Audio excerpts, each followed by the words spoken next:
long as you think as a patriot, think for the country, we have to have peace, we have to work with one another, we have to consolidate our country. And then we have to fight to make sure that the country is safe and secure for everybody. And because of that, we adopted the movement system. But even before adopting the movement system, because NRA came to power when there was even no constitution, because during Amin's time, Amin was ruling Uganda through a decree. In the Obote II administration, there was basically anything called a constitution that anybody could rely on. By 1986, there was nothing. And that was how the Constituent Assembly was formed. Leaders were picked from around the country to come and start drafting a new constitution for the country. And the new constitution was promulgated in 1995, as you may recall. And we used to have the NRC, which was a transitional house that moved up to when we now had a parliament that started. Now that continued. And we continued under a movement system until early 2000, when we amended the constitution to open up for pluralism, to multi-party politics. But what did we score under the movement system? The movement system helped us to call Uganda to order, to call us to an assembly, to say, we have been on this journey, this has been our route, this is where we have reached, we are scattered, let us organize ourselves going forward. Let us have a constitution, let us have peace and security in the country, let us make sure all these areas are developed. Do you remember the 10-point programs that the NRA came with, which along the way has been modernized to 4, which are Pan-Africanism, patriotism, socio-economic transformation, and democracy. Now, administratively, when NRA came to power, administration was in the hands of appointed technocrats.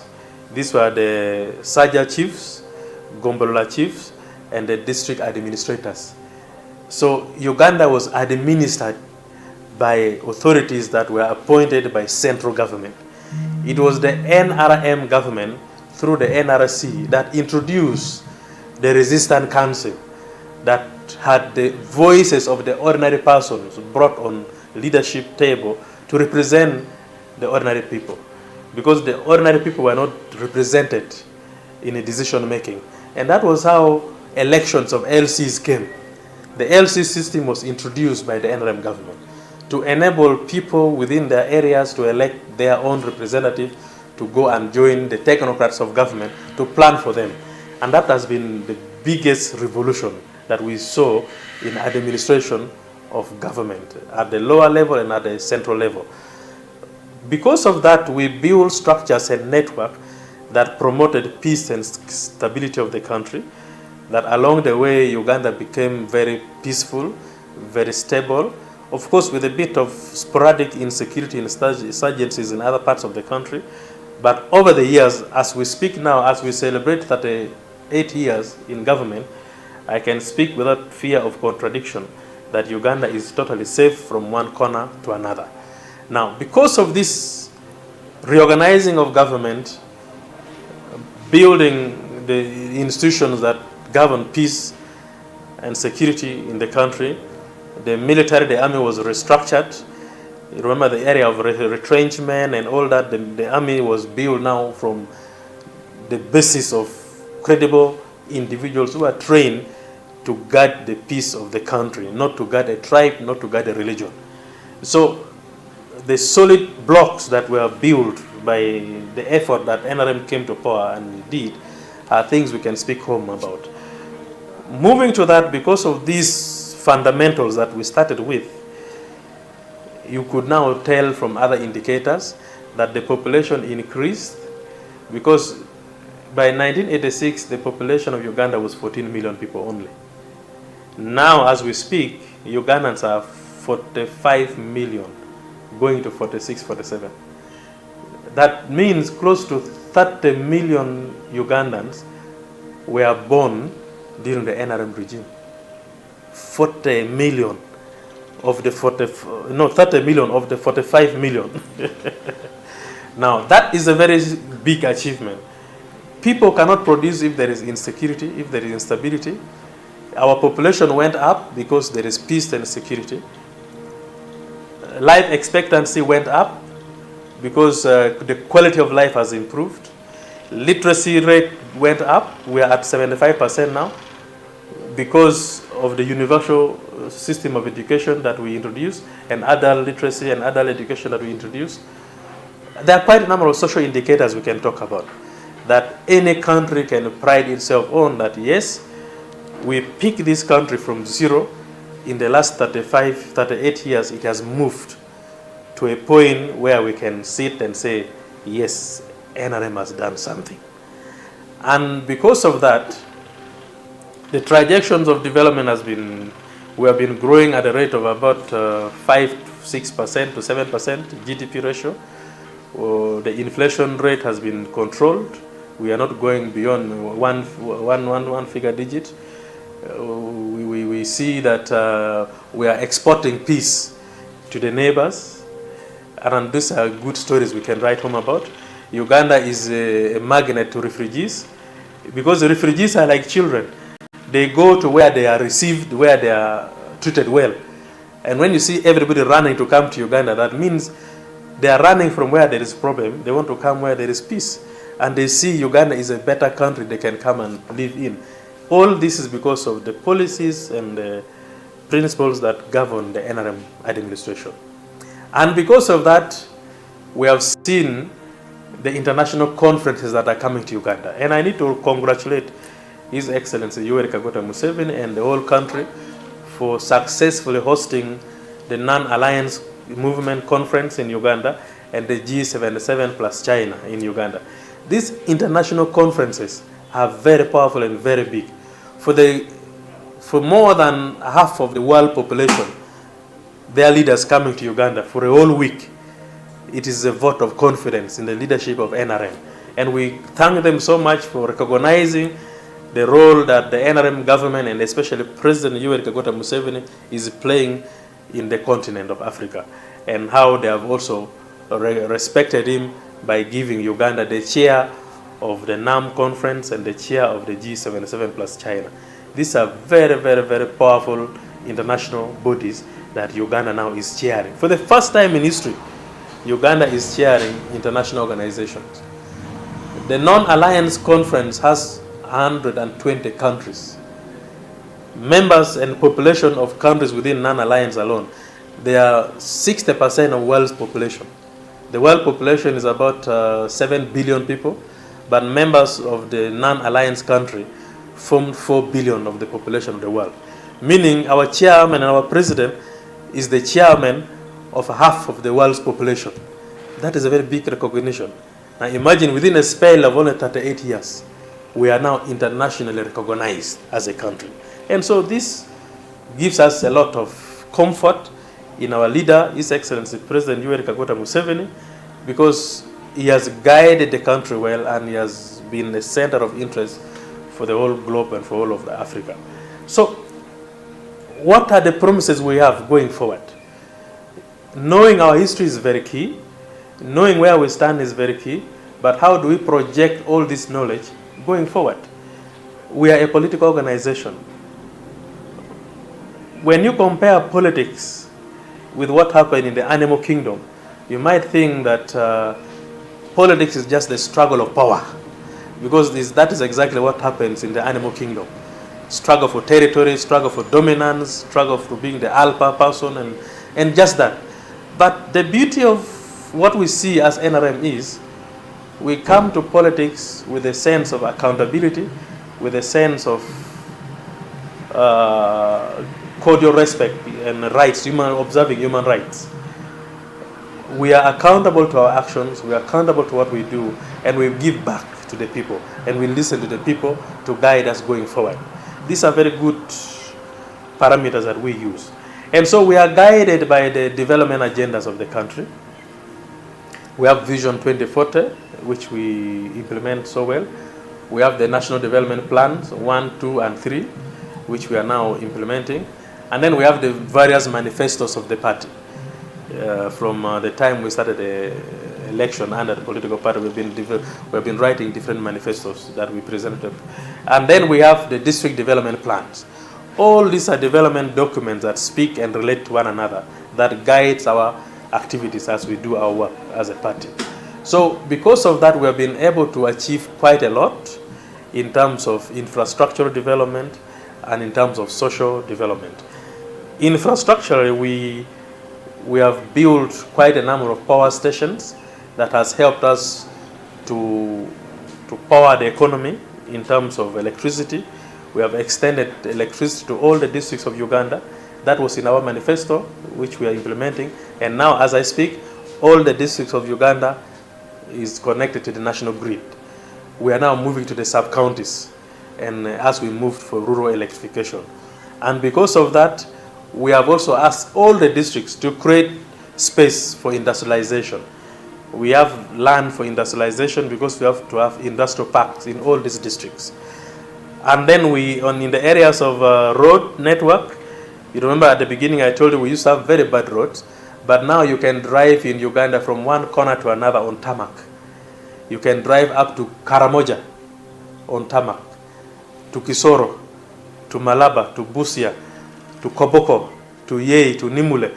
All the corners of Uganda. Actually, you can land, a tourist can land in Entebbe, can drive to Western Uganda, to Kisoro, can connect to Kasese, connect to Bunyoro, connect to West Nile, to Acholi, to Karamoja, back to Bugisu, back to Busoga on tarmac. So you can round the country on tarmac up to when you go back. This is the achievement that we should celebrate, because with a good road infrastructure, with the peace and security, with the electricity everywhere, these are the raw materials for socio-economic development. And we have been seeing investors coming one after another because of the peace we have, because of the road network we have, because of the market we have, because of all these indicators that we have. So these are things we celebrate. When you look at the areas of education, our plan is that every parish in Uganda must have a primary school. We have close to 10,000 parishes in Uganda. And every secondary school, every sub-county must have a secondary school. We have about 2,400 sub-counties in this country. And so in our planning, we make sure that we have 10,000 primary schools in the parishes. And then there are parishes that are big. We add additional schools. And then we also allow private sectors to come and invest in education, which are supported by government. So you find education infrastructure is scattered across the country. Accessibility to education is very easy for children, and we are encouraging children in the villages, in the countryside, to register in these schools to study. Through UPE capitation releases to schools, schools are being given money, though they are saying the money is not adequate, but government is looking into it to see that we increase money to these primary schools so that every child is kept at school and no child should be sent back home when he registers to a school. The purpose of education is when you educate the many, it also improves on the quality of life, because education helps you be informed about consumption, about production, about social relations, and about your thinking about your country. And this basic education helps in so many ways. We don't only educate you to pass exams. We educate you to live a quality life. Whether you're in the village, whether you're in a sub-county, whether in a trading center, you should know the value of money. You should know how to count money. You should know how to do business. You should know how the economy moves. You should know what to sell in the market. You should know when to plan what. This is what education provides to the community, to the population. Democratically, within the party, we give, first of all, our membership is more than 20 million membership of the party. That was when we did our last registration. We are going for the update of the register of the party, and we shall see our members. Of the more than 20 million members we have close to 2.4 leaders. Leaders alone. There is no organization in Uganda which is bigger than NRM. Why? Because every village in this country, we have 30 persons elected by party members to be leaders. Every parish, we have 30. Every sub-county, we have 30. Every district, we have 40.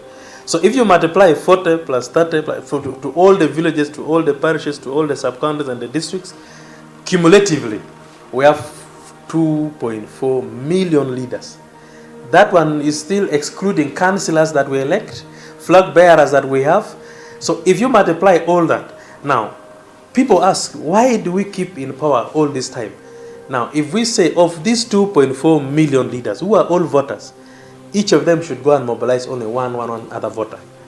How many votes should we have? Do we have? That's about 5 million, coming to 6. And that has been our, mainly where we get votes. 6.2, 5.8, because we know where our votes are. We know our members give us the vote. The second question is, others are asking, why has it been Museveni, President Museveni, only as the leader of NRM, as the chairman of the party, as the president? When you have a good striker in a team, for those who watch football, you don't need to listen to any other person that you should change that striker. As long as that striker is still allowed by law to play the game. And that is it. He's able, he's strong, he's capable. The team is saying we need that striker in the game. You who is competing with us is saying, no, we don't need that striker. You don't select for us our team players. We, the team members, are the ones who select our players. And so we see a striker who is very good, and we have been scoring because of him.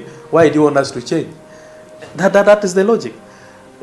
The president does not put himself to be the chairman of the party or the leader. It is the members, it is the organization, it is the party that keeps saying, please hold our flag. And we have been asking and begging him to keep holding our flag. And the results are seen.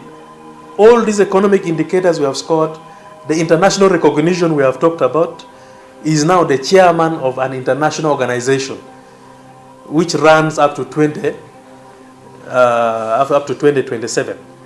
We have election in 2026. You think by that time we are not going to win so that he continues running the international organization? So these are things that people should look and understand. So for us, we are happy as a party because we have a very able and strong chairman.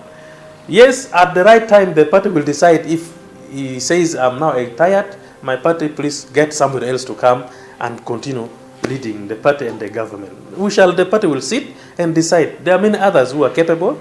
Within them, the party will decide on one. We'll say, okay. And we do things through consensus. We avoid this kind of struggle for this. No. We do things through consensus, especially at strategic level.